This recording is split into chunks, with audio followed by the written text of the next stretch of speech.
Coucou les leaders, ici je fais cette vidéo pour vous montrer comment cliquer, comment ajouter la partie IBO à son truc là pour ceux qui veulent participer activement à la côté recommandation de l'entreprise et gagner un peu plus comme l'adage le dit au niveau de la compagnie.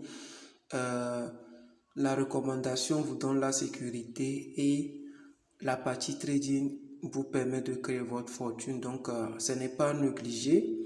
Et parce que là-bas, si vous allez gagner assez d'argent à partir de 150 $ jusqu'à 750 000 $. Donc, par mois, hein, selon les titres. Donc, c'est un peu ça. Et le dernier titre, si on l'arrive, parce qu'il y a des gens qui ont même atteint le dernier titre en moins de 2 ans.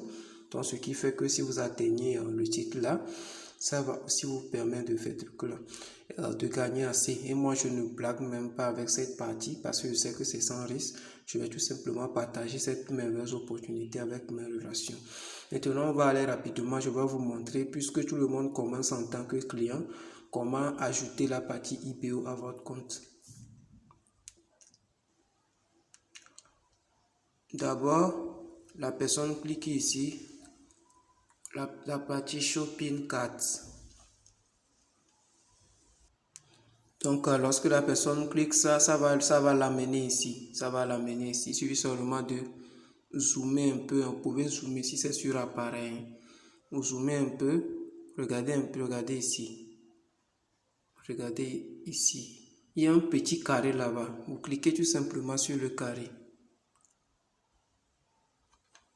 Donc, c'est un peu ça. Donc, vous voyez, j'ai cliqué là-bas. Et puis, une fois que j'ai cliqué, vous n'allez plus rien cliquer. Vous allez descendre. Vous allez descendre en bas. Ici. Vous allez choisir la crypto-monnaie. Choisissez Pay using crypto. Vous cliquez. C'est ce qui est recommandé avec 4, c'est un peu tout là. Paying using crypto, donc il faut encore regarder si c'est bien coché en haut parce que c'est coché. Donc la personne clique, la personne accepte les termes et conditions avec le carré qui est ici en cliquant sur ça. Donc c'est un peu, je vais un peu zoomer, il faut regarder.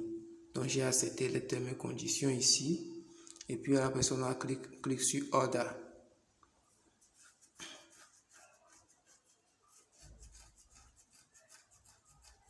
Donc, lorsque vous cliquez sur Order, ça va vous amener ici, sur tout simplement de cliquer sur cette partie. Ensuite, vous cliquez sur Select Your Payment. Vous tapez le Tron. Vous tapez USDT Tron, c'est ce qui est recommandé. Encore appelé USDT TRC20, donc c'est l'USDT de Tron. Vous sélectionnez ça. Et la somme qu'ils vont donner en envoyant ça en fonction des frais d'envoi. Par exemple, si la compagnie vous dit d'envoyer 16, quelque chose, il faut que vous envoyez au moins 17 $. Donc, je vais essayer, c'est vrai que je ne vais pas l'activer, mais bon, je vais essayer. Donc, je choisis par exemple l'USDT de Tron. C'est l'adresse qui est arrivée comme ça. Vous voyez un peu que c'est l'adresse qui vient d'afficher, qui vient de faire tout là. Donc, ils m'ont donné combien? Ils m'ont donné 15 minutes pour payer ça au niveau du portefeuille dans lequel je vais envoyer les fonds. Vous voyez un peu? Donc, ce qu'il faut faire premièrement, regardez le prix qu'ils ont dit, ce qu'ils ont dit d'envoyer. 16,71. Donc, arrondissez ça tout simplement à 17 $. Donc, c'est 17 $ qui va arriver ici. Ne faites pas l'erreur, le portefeuille que vous allez utiliser, si le portefeuille fait truc là, si le portefeuille prélève les frais dans ce que vous allez envoyer, il faut bien savoir l'utiliser. Par exemple, pour ceux qui utilisent Binance, vous allez remarquer que lorsqu'on balance, on veut balancer par exemple, c'est 17 $ que vous voulez que ça arrive ici. N'envoyez pas 16,71 $, non. Pour éviter tout problème, arrondissez tout simplement les 16,71 à 17 cours. Donc, c'est 17 qui va arriver ici exactement. Maintenant, si vous prenez le portefeuille, exemple de Binance, c'est un exemple banal, hein. Binance où il prélève au moins quelque chose qui veut atteindre au moins 1 $.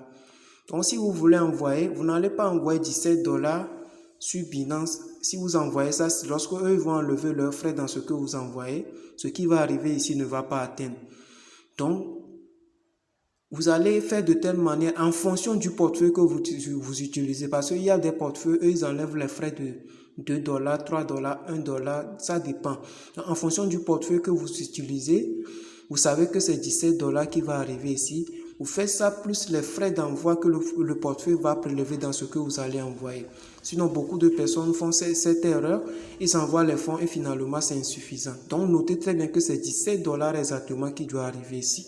Si votre portefeuille et le portefeuille que vous utilisez prend leurs frais dans ce que vous avez, dans les fonds que vous avez envoyés, calculez ça en conséquent pour éviter tout problème. Donc, c'est un peu ça. Ok, c'est bon. C'est juste un exemple ici en fonction de ce que vous allez voir chez toi et vous allez voir votre niveau en faisant les choses. C'est en fonction de ça que vous allez tout simplement copier l'adresse et balancer les fonds. Donc, une fois que vous le faites, vous attendez un peu la confirmation au niveau de votre portefeuille. Si c'est bien fait automatiquement, IM Academy vous envoie un message par mail. Là, vous savez que c'est OK.